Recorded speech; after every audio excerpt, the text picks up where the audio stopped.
What's up? What's up? What's up? You got unique. It is what it is. I am back for another Kids Savings Challenge. So, Future Kids Savings Challenge. Let me say it right. I am back. Let's start this week off with our count. I have been doing great. Hope you all are doing great. Hope you guys are having a great weekend because my videos are done on the weekend and I posted on the Monday as long as I'm home. I wasn't home last week, so my video got posted a lot later. I wasn't home. So then I came home to a catastrophe. When I was home, I came home to a nice catastrophe in my basement. So yeah, I'm gonna have to go through dealing with that situation. But that's why we save, right? So that way when something pops off and it goes down, sometimes it works out. Sometimes. I'm not gonna say all the time because this time it scared the crap out of me, but I was able to find someone to fix the problem for a more reasonable price that I felt more comfortable with. So the price they told me at first was ridiculous. I mean, ridiculous. And of course, I understand being a homeowner, sometimes these costs, like Ramit, if you watch, I Will Teach You to Be Rich, Ramit, he teaches you that homes have phantom costs. Well, that's a phantom cost. When something breaks, you have to fix it. So, phantom cost does come with home ownership, and unfortunately, that phantom cost was about to kill me. But I kept my head and kept on looking around and found something that's going to be suitable for within my means. But I do know that having a home can be very costly, especially with an older home. I do have an older home. That's why the next time I move, I definitely want a more updated, upgraded house. So, yeah, I'm going to be moving, not now, because this is going to make me sit here a little longer. Just because I put that much money into a house, I feel like I should get my return some way, somehow. So, yeah, I'm just gonna stay here a little longer. I gave myself 3 more years to be here, but if I left before that, I was gonna be okay with it. But now I definitely probably have to stay the 3 years. It is what it is. So I'm not gonna be mad. I'm just gonna say, for whatever reason, I have to be here. So I'm gonna be here. So let's add $10 to this envelope for future kids savings, and we have 100, 200, 20, 40, 60, 65, 70, 75, 80, 85, 90. So we have 290 in future kids savings. And of course, we're gonna have the same number.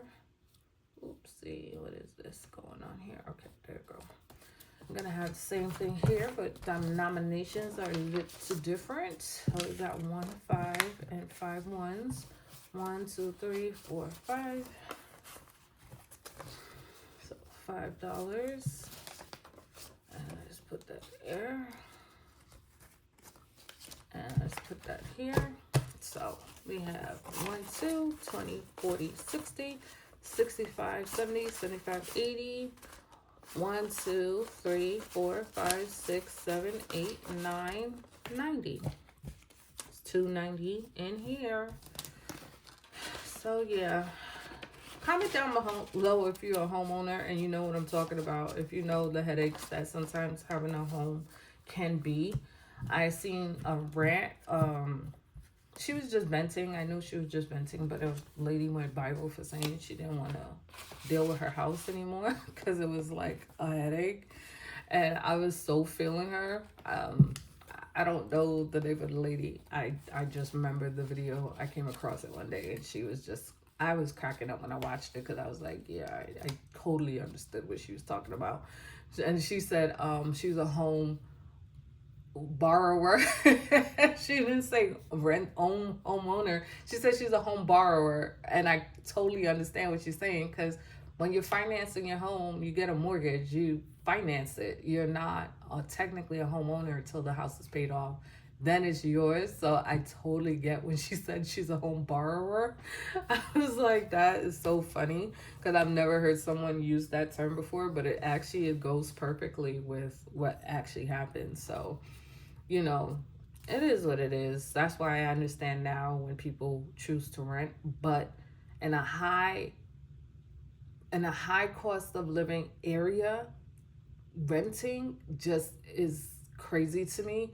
Not to say you should own a home in a high cost of living area. I just think you shouldn't live in that high cost of living area like New York, California, Georgia now. Like Atlanta is getting expensive. Texas is getting expensive now. It's like places that once was a lot cheaper, it's really not. And I just don't understand why people don't want to stay in those places if they're not making over a certain amount. I don't think anything's wrong with renting. If your rent is $2,000-$3,000, if you're making over $100,000 a year, but when you're not, what's the point? Because it's like you're gonna make enough money just to pay your rent, and then maybe you could eat. Hopefully you could take a trip to what, the Poconos, maybe go to Florida if you're lucky.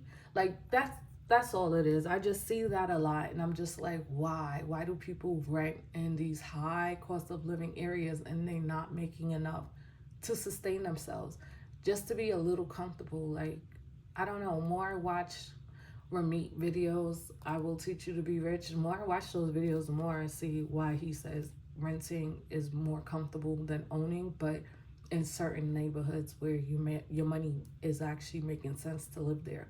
And if you don't know who I'm talking about, look up I Will Teach You to Be Rich. He's on a podcast, he's on Facebook, he's on YouTube, he's also on Netflix. He has a Netflix series called I Will Teach You to Be Rich. So if you want to check him out, you go ahead and check him out. I'll try to remember to put him in link him in the description. But yeah, he actually makes a lot of sense when he says that. But renting in a low income area to me makes a lot of sense. But that's just me. I'm thinking about renting right about now, putting my house in for rent, and then me go somewhere else and rent, but not here. I'm in Pennsylvania. I'm not talking about renting here. I would go like deep down south where the rent is like $400. And yes, there are places down south, North Carolina specifically, South Carolina specifically, I know for a fact rent is $400 to $500 for a one bedroom. Yes, it is. It does exist. So I'm just saying, I'm not necessarily gonna go rent, but I'm moving down there. But I'm just saying, if I rented for a little while, it actually wouldn't hurt me. So we got 100, 20, 25, 30, 35, 36, 37, 38, 39, 40, 41, 42, 43, 44, 45. So 145 is in future kids' want. So this would be the money they would spend on whatever it is they want. Whatever they want to buy. If they want to buy some Roblox or I don't know, a game console, like $145 could get you a video game, get you some Roblox. What else would get a teenager? I'm thinking of a teenager like tween, more like a tweenager, like 12, 11, 10. Yeah, some Roblox or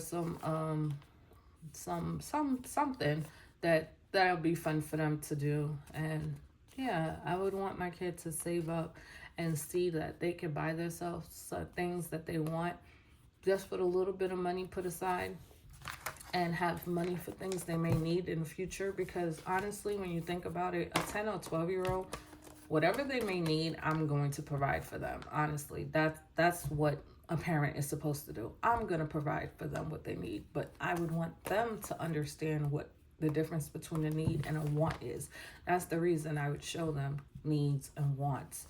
But the needs for them would be their future needs. So even if they didn't do 40%, because this is something that they're going to utilize later in life, like once they leave the house or turn 18, or maybe they might want this to buy a car, whatever it is that they may want to put this money towards in the future, it wouldn't be money that they would need to spend at 12, 13, 14, 15, because I would be providing those things. This would be their needs and the future needs. So I hope I said that before. I probably didn't, but I'm just saying that now to clear that up. So I had a nice little rant in this video, but hopefully you stayed to the end. If not, it's okay. I understand. Laters.